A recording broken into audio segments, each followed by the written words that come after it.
गुरुवार की दोपहर पुअर्ती गांव की हवा कुछ अलग थी।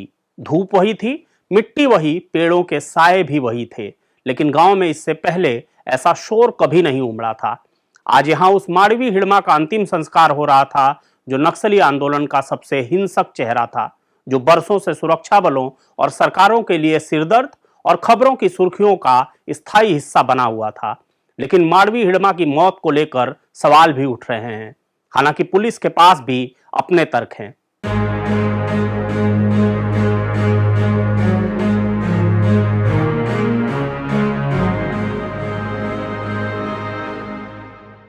नमस्कार, खबरों की खबर में आपका स्वागत है। मैं हूं राघवेंद्र। पुअर्ती के लोग उसे संतोष कहकर याद करते हैं, वही नाम जिससे उसने बचपन में स्कूल की हाजिरी लगाई थी। खबर आई कि हिड़मा को आंध्र प्रदेश के अल्लूरी सीताराम राजू जिले के जंगलों में हुई मुठभेड़ में मार गिराया गया है। सुरक्षा बलों के अनुसार 18 नवंबर की सुबह तड़के कई राज्यों की संयुक्त कार्यवाही में हिड़मा, उसकी पत्नी राजे और 4 अन्य माओवादी मारे गए। यह वही हिड़मा था जिस पर 1 करोड़ से ज्यादा का इनाम था, जो 26 बड़े हमलों का आरोपी था और जिसे खत्म करने के लिए केंद्रीय गृह मंत्री ने बाकायदा समय सीमा तय की थी। हिड़मा का शव जैसे ही गांव पहुंचा, कच्चे रास्तों पर भीड़ उमड़ पड़ी। महिलाएं दूर दूर बैठी खड़ी रो रही थी। कई बुजुर्ग बस चुपचाप जमीन की तरफ देखते रहे। कुछ नौजवानों की आंखों में आंसू कम, सवाल ज्यादा थे। हर कोई इस आदमी को बस एक झलक देख लेना चाहता था। रिश्तेदारों का कारवां तो एक दिन पहले से ही पुअर्ती पहुंचना शुरू हो गया था। कल से ही गांव में स्त्रियों का रुदन एक स्थायी स्वर बन चुका था। लेकिन इन सब के बीच सवाल भी उठ रहे थे। हमारे सहयोगी पुष्पेंद्र सिंह ने गांव में हिड़मा के कई परिजनों से बातचीत की। इस समय हम उस गांव में खड़े हैं जो मूलभूत सुविधाओं से वंचित है, और एक था हिड़मा का गांव जिसका नाम पुअर्ती है। हिड़मा जो अभी 2 दिन पहले ग्रे हाउंड्स ने मारा है। सीसी सेंट्रल कमेटी मेंबर था और उसके साथ में और 5 साथी मारे गए, साथ में उसकी पत्नी भी मारी गई। हम उसी गांव में मौजूद हैं। हम अपने साथी से बोलेंगे, पहले इस घर को दिखाएं। ये घर हिड़मई का बताया जा रहा है। सुबह तक वहां पर उनकी मां थी। फिलहाल अब मां कहां गई है ये गांव वाले भी नहीं बता पा रहे हैं। लेकिन रोते बिलखते कुछ चेहरे हमें अभी थोड़ी देर पहले दिख रहे थे, बैठे हुए थे। और कुछ आक्रोश है, मीडिया के खिलाफ भी आक्रोश। गोंडी में कुछ महिलाएं थीं जो मीडिया के खिलाफ भी आक्रोश अपना जता रही थी। हालांकि उसको हम समझ नहीं पाए कि किस तरीके से मीडिया को जो है ना वो दोषी मान रही हैं। लेकिन हमारे साथ में कुछ ये साथी हैं पुअर्ती गांव के, इनसे बातचीत करते हैं कि हिड़मा को लेकर क्या परसेप्शन है यहाँ पर इस गांव में और क्या कहानी है। क्या नाम है दादा आपका? माड़वी देवा। माड़वी देवा। आप हिड़मा के क्या लगते हैं आप भैया लगता है सर। हिड़मा का चाचा का लड़का है या सगा भाई था? ने सासा का मैं बैठा हूँ। चाचा के बेटे हो जी। अच्छा। कभी कब से हिड़मा गाँव नहीं आया था? तो बहुत पहले से सर, कम से कम हो गया 7-8 साल से एक बार आया था होगा। एक बार आया था जी। 7-8 साल में सिर्फ एक बार गांव आया जी, है ना जी। हिड़मा से कभी कोई अपील गांव वालों ने या जो है ना घर के लोगों ने नहीं की कि ये हिंसा का रास्ता छोड़ देना चाहिए, आ जाओ अब वापस? क्या इस तरह की कोई बातचीत कभी हुई? नहीं हुई सर। नहीं हुई। मतलब पुलिस वाले भी अभी बता रहे हैं कि आधा लोग, मतलब उसके फोर्स बहुत लोग रहते थे, बहुत आधुनिक हथियार भी होता था। फिर 2 ही जन को कैसे मार दिए, पकड़ के हत्या किए या कैसे किए करके बता रहे हैं सर। गांव वाले भी थोड़ा ऐसा सोच में है। ऐसा जी, मतलब फर्जी मुठभेड़ में मारा जी, गया फर्जी मुठभेड़ में मारे होंगे। ये खुद कौन? उनके साथ एनकाउंटर होता तो उनके फोर्स भी बहुत बंदूक वाले और इधर उधर भी उतने होते हैं। और हिड़मा के साथ बहुत लोग भी मर जाते हैं, लड़के लोग बहुत लोग मर जाते हैं। जी जी करके बता रहे हैं। हिड़मा जब यहाँ कभी जब 6-7 साल पहले आया था तो कितने लोग रहते थे? बहुत लोग रहते थे सर। यहाँ घर में एक बार आया था तो उधर से पूरा पुअर्ती को घेर रखे थे फोर्स, उनकी फोर्स पूरा पुअर्ती को घेर रखी जी घेर रखे थे। तब वो यहाँ अंदर घुसा था, उनके साथ कम से कम 20-30 लोग उनके साथ यहाँ पे थे और उधर बाकी सब। जब वो यहाँ आया था 7 साल पहले तो किससे मिला था आके? इनके गांव वालों से थोड़ा बातचीत किया और ज़्यादा देर नहीं था, 2 घंटा तक था होगा। अपनी माँ से, भाई से? भाई से सब मुलाकात किया उस समय। मुलाकात किया था। जी जी। कितने भाई बहन हैं हिड़मा? एक भाई तो मर गया, खत्म हो गया कोरोना समय। कैसे खत्म हुआ था? कोरोना समय बीमारी से? जी जी, कोरोना बीमारी से। और अभी? और है अभी एक भाई? अभी भैया है, वो कहाँ है? घर में है अभी, वो लाश लेने गया सर। लाश लेने गया है। जी देवा देवा भी तो इसी गांव का है ना? जी जी, इसी गांव के हैं। तो देवा कब से नहीं आया यहाँ पे? वो देवा यहाँ कैंप आने के बाद से नहीं आ रहा है सर। कैंप आने के बाद? जी। अभी जिस तरीके की परिस्थितियां बनी हुई हैं, लगातार मुठभेड़ हो रही है, लगातार समर्पण चल रहे हैं, गिरफ्तारियां हो रही हैं, तो क्या देवा से कोई बातचीत हुई समर्पण को लेकर कि समर्पण कर देना चाहिए, ये अब जो है ना परिस्थितियां अनुकूल नहीं है, लड़ाई लड़ने लायक नहीं है परिस्थितियां? क्या कभी गाँव वालों ने इस तरीके की या घर वालों ने बात की क्या? जी, विजय शर्मा आया था, अपने बातचीत की है सर। विजय शर्मा और उनकी माँ से सब मुलाकात विजय शर्मा किया और बातचीत भी की है। नहीं, देवा से कोई बातचीत हुई क्या समर्पण को लेके? कौन? देवा जो कमांडर देवा है, जी जी, उससे बातचीत हुई क्या समर्पण को लेके गांव वालों की? नहीं हुई सर। नहीं हुई है।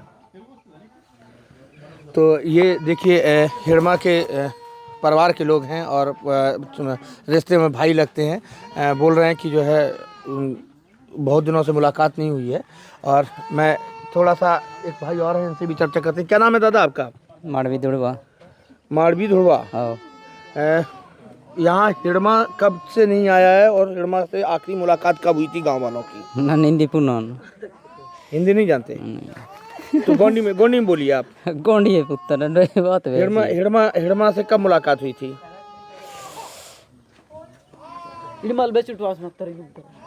ಈಗ ಬೆಸುಡು ವಾಸ್ಮತ್ತರು ನನ್ನ ಚುಟ್ಲ ಮಂದ ನಸ್ಕೆನೆ ಹತ್ತರು కొని ಈಗ ಬತ್ತದು ಊಡೋಣ ಈಗ ಈ ಕೆಂಪು ಹತ್ತಗಟ್ಟಕ್ಕೆ ಮುನ್ನಿ ತಿಂಚಿಗೆ ಬಾವ ಮತ್ತರು मम्मी चुटला ईश्वर मंदनास के गवासो मत्तर कन। हिड़मा कौन लगता है आपका? कौन है हिड़मा आपका? कौन है? भाई है, चाचा है, कौन है? और माँ की दादा लातर। हिड़मा का गांव का नाम क्या है? पुअरती। नहीं, हिड़मा का जो घर का नाम था वो क्या नाम है?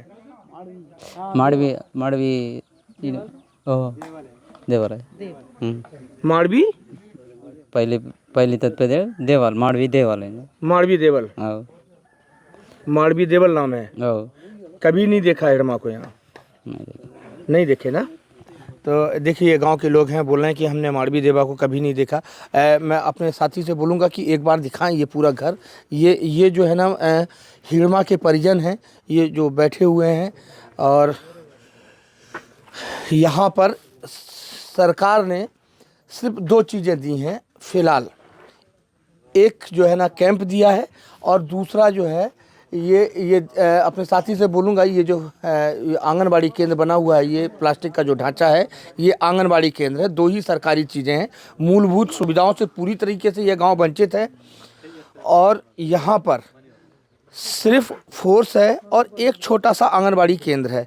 इसके अलावा यहाँ पर कुछ नहीं है सुविधाओं के नाम पर। ये हिड़मा का गांव है और ये हिड़मा का घर है। यहाँ और भी लोगों से हम बात करेंगे। ये दादा से बात करेंगे, भले ही ये गोंडी में बात करें। इन्होंने देखा होगा हिड़मा को। दादा, हिड़मा को कब देखा था? कभी देखा हिड़मा को? छोटे में, बड़े में? नहीं। अभी भी फिलहाल गांव के लोग बोल नहीं रहे हैं। कोई पुत्तमा हिंदी पुन्नमा हिंदी नहीं जानते? नहीं बाबा। हिड़मा को जानते हो? हिड़मा को ಮುಂದೆ ಮತ್ತರು मतोरो ಹಿಡ್ಬಲ್ ಮತ್ತರು इसी गांव का रहने वाला था हिड़मा? ಇಲ್ಲ ಬಾಬಾ ಮತ್ತರು ಕೇಂ ಬತ್ತಗದ ಬಾಬಾ ಮತ್ತರು ಮುನ್ನಕ್ಕೆ ಬಾಬा मत्तरू। ये गोंडी में बात कर रहे हैं। ये जो बोल रहे हैं मेरे समझ में नहीं आ रहा है, नहीं तो और क्वेश्चन करते। क्या कुछ कहना चाह रहे थे, नहीं समझ पा रहा हूँ। ये हिड़मा का गांव है पुअरती, जो पूरी तरीके से मूलभूत सुविधाओं से वंचित है। मैं एक बार अपने साथी से फिर बोलूँगा, इसको एक बार दिखाएं।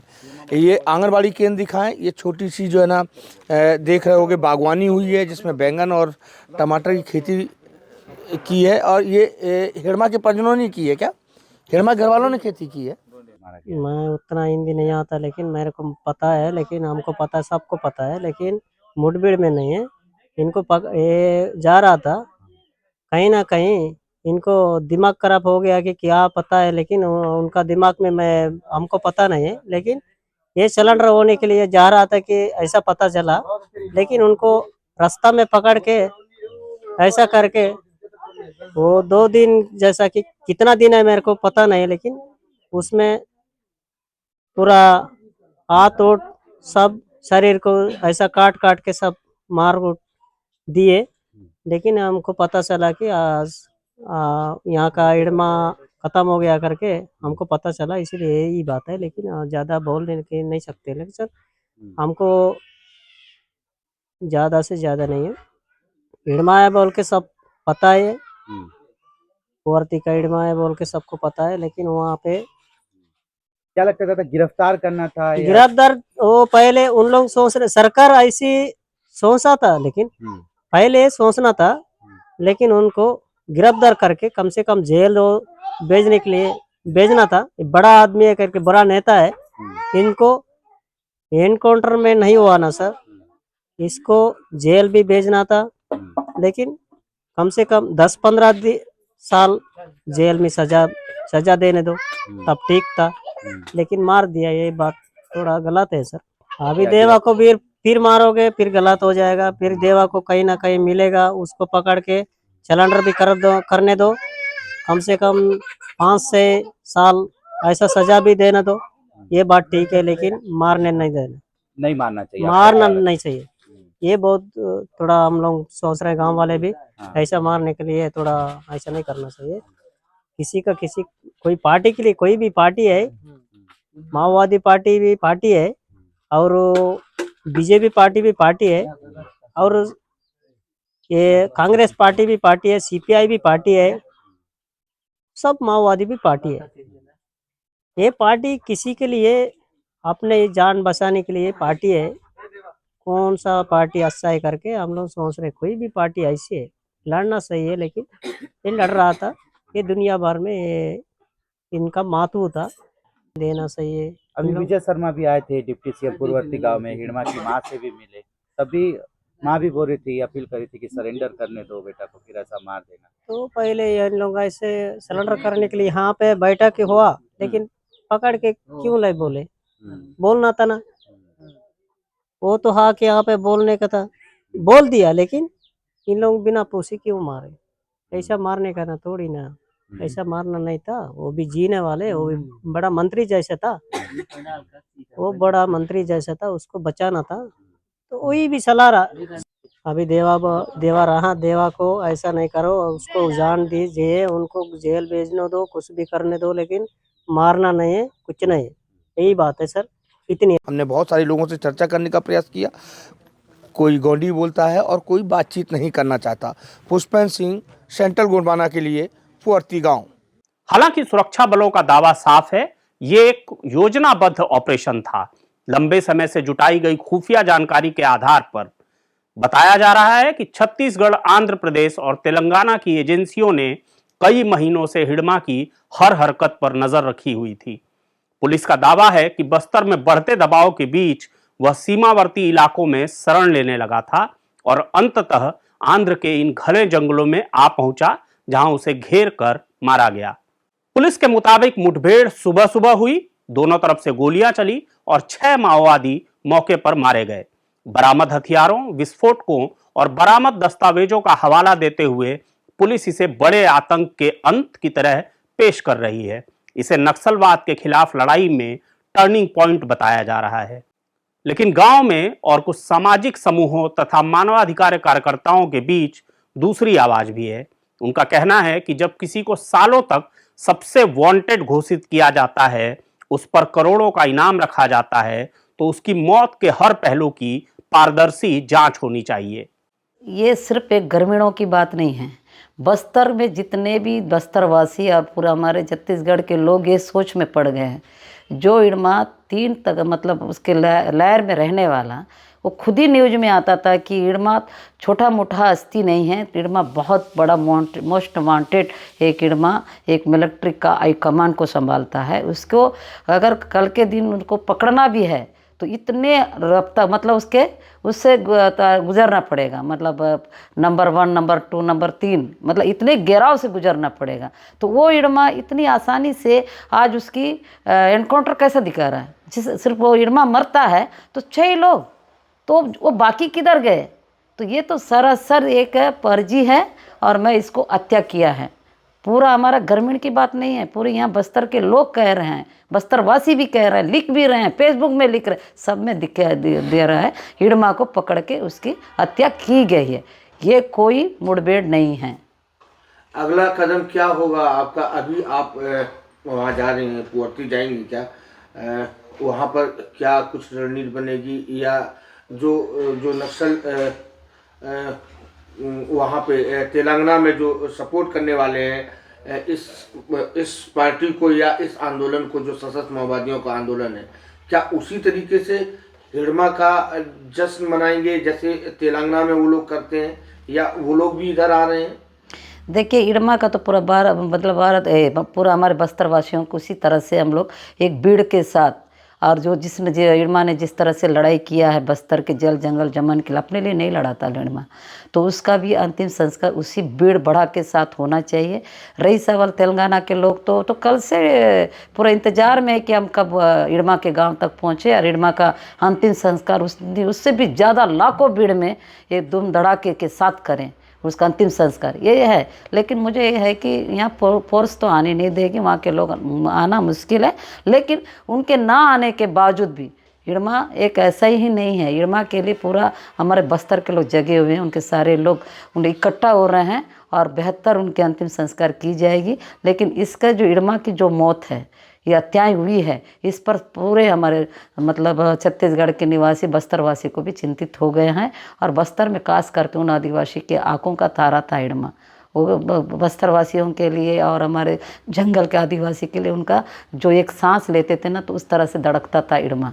तो वो इड़मा को आज मौत के घाट उतारा गया है और उसकी हत्या कर दी गई। तो ये लड़ाई यहीं तक ख़त्म नहीं होने वाली है। और कहते हैं ना मतलब बार बार विजय शर्मा जी, इड़मा के मरने से या बड़े कैडर के ख़त्म होने से यहाँ माओवाद ख़त्म हो जाएगा, ये कैसे? आज भी मैं कह रही हूँ माओवाद इतना आसानी से ख़त्म नहीं होने वाला है। तो इसलिए उदाहरण दे रही हूँ मैं। सलवाजुड़ों में क्या हुआ था? सलवाजुड़ों में बहुत बड़ा नरसंहार हुआ। सुप्रीम कोर्ट ने अंत में जब कोर्ट का दरवाज़ा मनीष जी वगैरह खटखटाए, तो उस समय क्या किया सुप्रीम कोर्ट? वो भी सबसे बड़ा सुप्रीम कोर्ट, उसने क्या कहा था कि अब बंदूकों को नीचे रखा जाए। सलवाजुड़ों के जो एसपीओ को बंदूक रखवाया था ना, वो बंदूक रख के कितने दिन रहे, उसके बाद फिर वो बंदूक उठा के सरकार किसको दी? एसपीओ से वो बन गए, मतलब उस समय तो एसपीओ बने थे और आज डीआरजी लड़के बन गए। तो इधर भी तो वही हुआ, क्या यहाँ नहीं होगा? यहाँ पे है। जुल्म जब तक ख़त्म नहीं होगा, आदिवासी को जुल्म करना बंद करे, आदिवासी को पहाड़ों को छीनना बंद करे और आदिवासी का पेशा कानून ग्राम सभा को एक बेहतर उस तरह कानून का कार्रवाई तरह करे, तब एक बार फिर सोचा जा सकता है। लेकिन इड़मा को कभी कोई नहीं बोला। और आप लोगों के सीजी खबर के माध्यम से पूरे देश के लिए मेरा ये अपील है, इड़मा एक ऐसे आदिवासी कैडर और इतना बड़ा लीडर, एक गुंडादुर तीर को लेके लड़ा था, तीर के साथ जंगल में रह के, वो भी इतनी कम उम्र में, उसके साथ भी कितनी बड़ी घटना घटी है। आज इड़मा जंगल में एक बंदूक लेके लड़ा, तो ये हमारे कहना चाहिए, ये ना गुंडादुर की तरह हमारा इड़मा भी एक बंदूक वाला गुंडादुर बन के हमेशा याद किया जाएगा, उसको कभी नहीं भुला जाएगा इस इड़मा को। ये मैं नहीं, पूरे लोग जानते हैं कि इड़मा क्या, और मुझे फख्र है इस इड़मा के लिए। और मैं इस इड़मा के लिए हमेशा, एक मेरा दूसरा भाई एक बंदूकधारी गुंडादुर बन के आज हमारे बीच में बस्तर की मिट्टी में समा जाएगा और उसको भुला नहीं जाएगा। इड़मा हर किसी के जीवन में और बस्तर में हमेशा यादगार रहेगा। इन बातों से आप लोकतंत्र को चुनौती दे रही हैं, नंबर 1 बात, और उन युवाओं को भड़काने का भी प्रयास हो रहा है जो अभी लोकतंत्र की दिशा में हैं और पढ़ लिख रहे हैं। क्या आपको नहीं लगता कि आपके इस बयान से वो तमाम सारे युवा भटक सकते हैं, वो भी बंदूक के रास्ते पे चल सकते हैं? बंदूक का रास्ता तो ठीक नहीं है। देखिए, ललकार नहीं रही हूँ, बंदूक उनको तक पहुँचने की मेरा कोई ऐसा मानसिकता भी नहीं है। मतलब मैं ये कह रही हूँ, अगर बस्तर में फिर से जुल्म होगा, पहाड़ों को छीनेंगे, फिर बड़े बड़े कारपोरेट जैसे लोगों का इस तरह से मतलब इनलीगल तरीके से कब्जा करके उस पर कब्जा करके छीनने की कोशिश करेंगे, तो क्या ये नौजवान एक दिन क्रांतिकारी नहीं बनेंगे? क्रांतिकारी बन के उसको जरूरत पड़ेगा तो बंदूक भी उठाएंगे। ये इसमें कौन सी बड़ी बात है? मैं कौन होती हूँ कि भड़काने वाली? मैं लोकतंत्र की ही बात कर रहे। इड़मा क्यों बना? बंदूकधारी में क्यों चला गया? इड़मा को शौक था? इड़मा क्यों चाहता था कि वो बंदूक पकड़ा? कहीं ना कहीं सलवा जुड़ूंग से पीछे जाइए तो सब समझ में आएगा। इड़मा ऐसे हंसते हुए शौक से नहीं गया रहा होगा माओवादी पार्टी को उसमें जाके बंदूक पकड़ के लड़ने के। इड़मा के अंदर में भी बस्तर को लेकर दर्द हुआ होगा।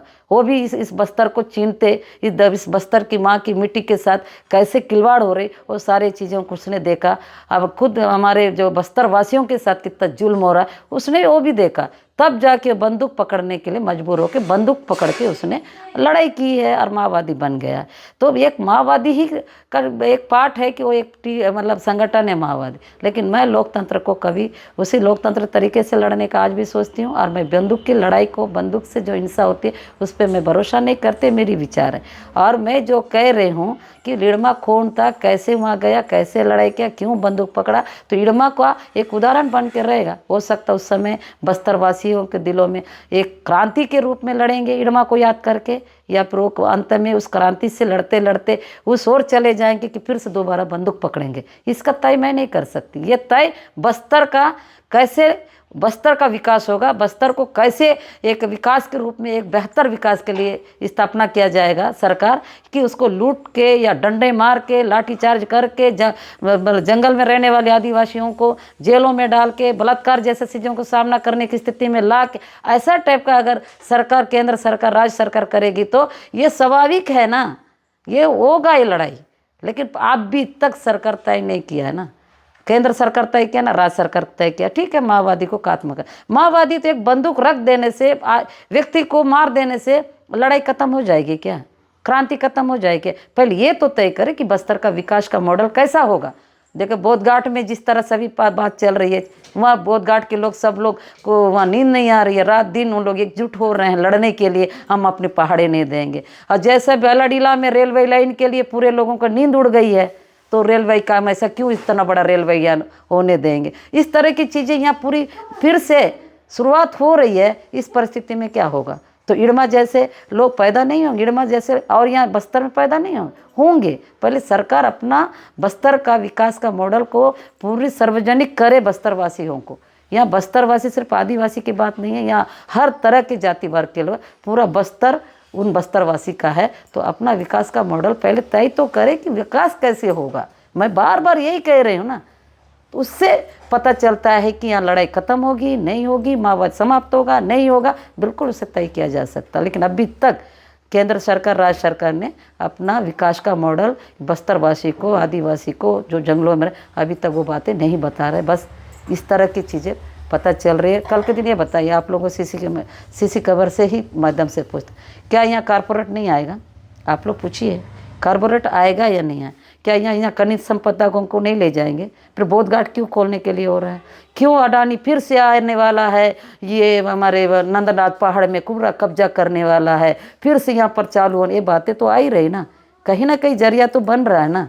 तो भैया अडानी आए, बोधघाट का विकास करे, लेकिन पहले आदिवासी के साथ अभी तक कोई बैठा है क्या? विजय शर्मा जी ने भी इतना बड़ा कोई बड़ी से पूरे आदिवासी को बीच में बुला के बैठा है, बताएं क्या कि माओवादी खत्म होने के बाद हम आपके लिए विकास इस तरह से करेंगे, आप लोग के बिना ऐसा विकास नहीं होगा। एक बार भी विजय शर्मा जी ने भी आदिवासी को संगठित करके, जो जंगल में रहने वाले आदिवासी, हजारों लाखों के आदिवासी के बीच में एक बार पहल तो करके देखे सरकार, तब पता चलेगा ना, तब लड़ाई की बात। खाली एक माओवादी को मारने से या बंदूक को नीचे रखने से इससे कैसे लड़ाई का हम एकदम तय कर सकते हैं, ख़त्म हो जाए? इससे पहले सलवाजुड़ में भी कितने लोग बंदूकों को नीचे रखे, जब कोर्ट ने आदेश दिया सब खुश हो गए, पूरे गांव के लोगों को ऐसा लगा अब एसपीओ लोग बंदूक नीचे रख, अब हमारे ऊपर गोली नहीं चलने वाली, हमारे घर नहीं जलेंगे, अब हम सुरक्षित हो जाएंगे। कुछ पल जिंदगी जिए गए, आप लोगों को सबको पता है। और उसके बाद वही बंदूक को फिर दोबारा उठा के डीआरजी, बस्तर पार्ट सब पूरी फिर हमारे आदिवासी को ही सेना बना के वही बंदूक उठा के तो सरकार दी।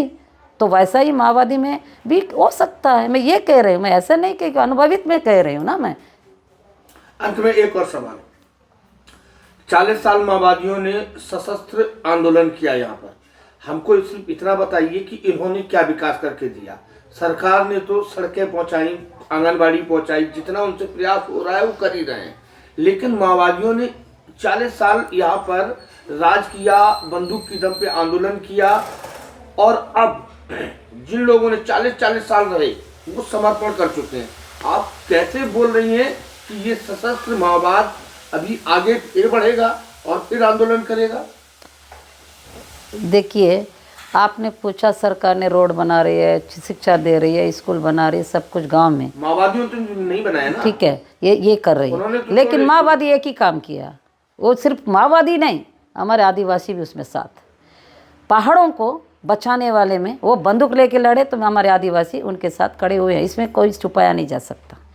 अब उन्होंने कभी रोड बनाने नहीं दिया या स्कूल बनाने नहीं दिया या यो नहीं दिया, वो जो विकास की जो बात कह रहे हैं ना आप, ये बात सच है कि बहुत जगह माओवादी ने स्कूलों को तोड़ा भी है, और उसके बाद दोबारा वो जगह आश्रम नहीं बन पाए, कुछ नहीं बन पाए। उसके बाद लंबे समय के बाद फिर बातें सुनने को मिला हमको कि स्कूल बनने से हम नहीं रोकेंगे, रोड बनने से हम नहीं रोकेंगे, बड़ा रोड नहीं, छोटा रोड बनने से नहीं रोकेंगे, और अस्पताल बनाना चाहिए, और जो मूलभूत बिजली, ये सब चीज़ें को बाद में बहुत समय बाद ये बातें आता रहा कि माओवादी अब नहीं रोक रहे हैं। शुरू में माओवादी ने इसका विरोध किया कि रोड नहीं बनना है, स्कूल तक से लेकर शिक्षा तक के लेकर सब चीज़ों को तो मैं भी मान रही हूँ, लेकिन उससे कुछ समय के बाद फिर माओवादी तरफ से बात आती है कि ठीक है बनाया जाए, ये सब ऐसा भी सुनने को मिले। लेकिन जो पहाड़ों की बात है, जो बड़े बड़े चट्टानों की बात है, पहाड़ों की बात है, उसके लिए तो मैं यही कहूँगी कि कहीं ना कहीं वो बंदूक लेके लड़ रहे थे, और आदिवासी अपना डंडों से अपने विचारों पे लड़के, दोनों के बीच में एक आदान प्रदान रहा है, और उससे आज पहाड़ बचे हैं,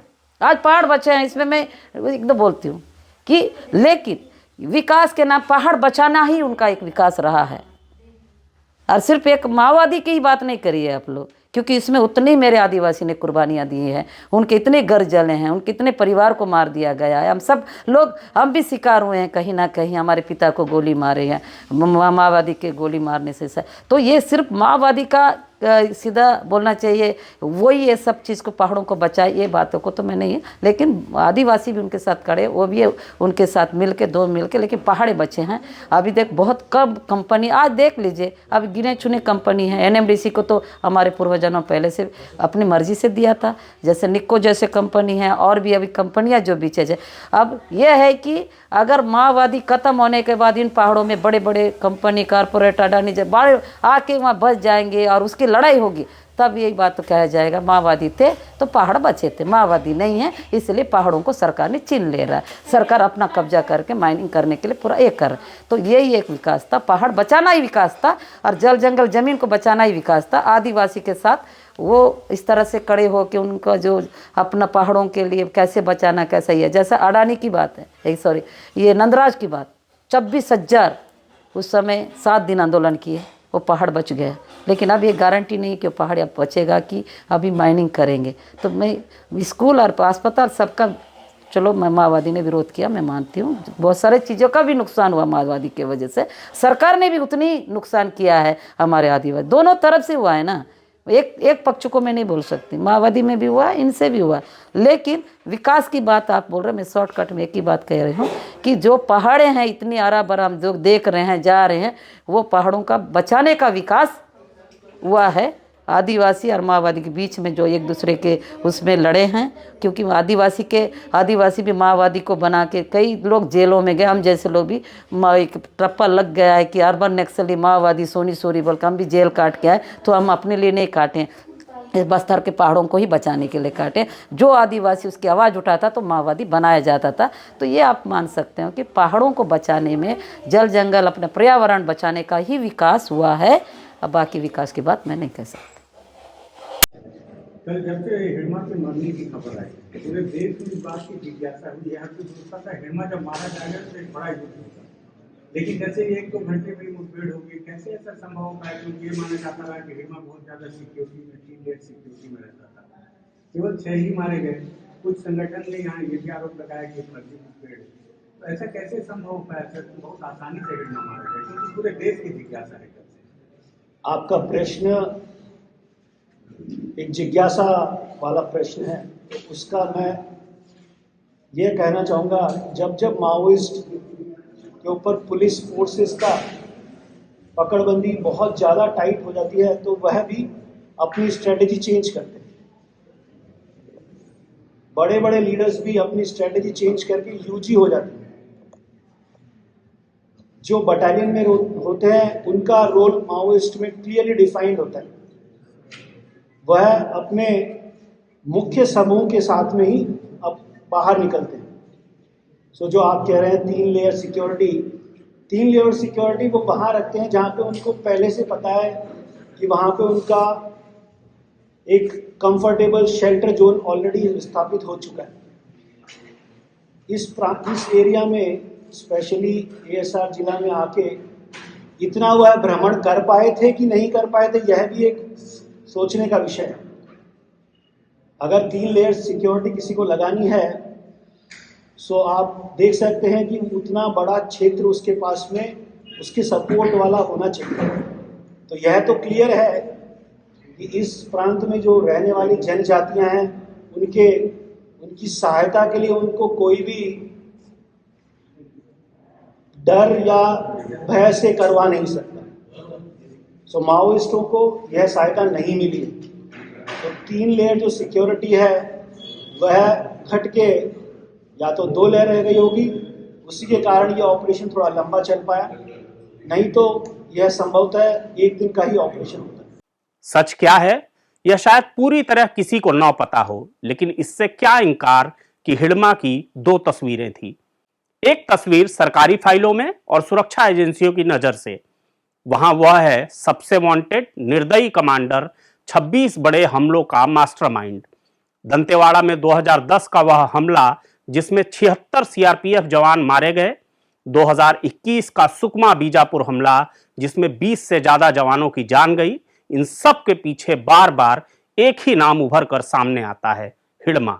आदिवासियों को क्रूरता से जलाकर मार डालने के अपराध का मुख्य साजिशकर्ता हिडमा ही था। इसी कारण वह एनआईए की मोस्ट वांटेड सूची में रहा। उस पर 1 करोड़ से अधिक का इनाम घोषित हुआ और उसको पकड़ना या खत्म करना सुरक्षा बलों के लिए प्रेस्टीज इशू बन गया। दूसरी तस्वीर पुअर्ती के उन लोगों की जो उसे बचपन से जानते थे, जिनके लिए वह वही लड़का था जिसने करीब 16 साल की उम्र में बंदूक उठा ली। धीरे धीरे पीएलजीए बटालियन नंबर 1 का कमांडर बना और फिर सीपीआई माओवादी की सेंट्रल कमेटी तक पहुंच गया। इन 2 तस्वीरों के बीच कहीं एक तीसरी धुंधली सी तस्वीर भी छिपी है। वह तस्वीर जिसमें एक आदिवासी लड़का अपने जंगल, अपने जमीन, अपने समुदाय के साथ हो रहे अन्याय की कहानियां सुनते सुनते यह मान बैठता है कि बंदूक ही एकमात्र जवाब है। कौन सा मोड़ ऐसा आया, किस रात उसने तय किया कि अब वह वापस नहीं लौटेगा, इसका जवाब शायद अब कभी न मिल पाए। सुरक्षा एजेंसियां कह रही हैं कि हिडमा की मौत रेड टेरर पर निर्णायक चोट है और नक्सलवाद अब अपने आखिरी दौर में है। केंद्र सरकार ने 2026 तक वामपंथी उग्रवाद समाप्त करने का लक्ष्य रखा है और इस मौत को उसी दिशा में सबसे बड़ी सफलता के रूप में देखा जा रहा है। हिडमा की मौत से निश्चित तौर पर एक बड़ा सैन्य नेतृत्व कमजोर हुआ है। यह बात भी सच है कि उसके नेतृत्व में हुई कई घटनाओं ने अनगिनत परिवारों को बर्बाद किया। दर्जनों नहीं सैकड़ों जवानों की शहादत, नागरिकों की मौतें और लगातार हिंसा, इस सब के पीछे उसकी योजना और कमान का नाम सामने आता रहा। लेकिन उतना ही सच ये भी है कि गोली किसी विचार को नहीं मार पाती, सिर्फ उसे धकेल देती है, कभी अंदर, कभी और गहराई में, कभी और दूर जंगलों में।